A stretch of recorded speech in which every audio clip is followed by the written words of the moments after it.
গুনাহ করেছো তো করেছো, কি হয়েছে? একবার তো তওবার মাধ্যমে আমি রবের দরবারে ফিরে আই, মওলা ফিরে আসতে পারবো তো? দরজা কি খোলা আছে? রব্বে করিম বলে মরণের আগ পর্যন্ত, কিয়ামতের আগ পর্যন্ত, সূর্য পশ্চিম আকাশে ওঠার আগ পর্যন্ত দরজা খোলা আছে, দরজা খোলা আছে, দরজা খোলা আছে। এবার বান্দা বলে মওলা 24টা ঘন্টার কোন টাইমে আসলে সেই দরজা খোলা পাবো?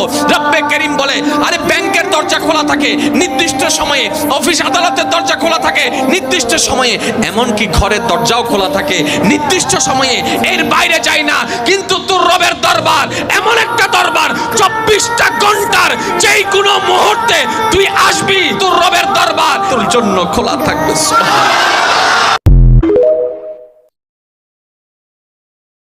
গুনাহ করেছো তো করেছো, কি হয়েছে?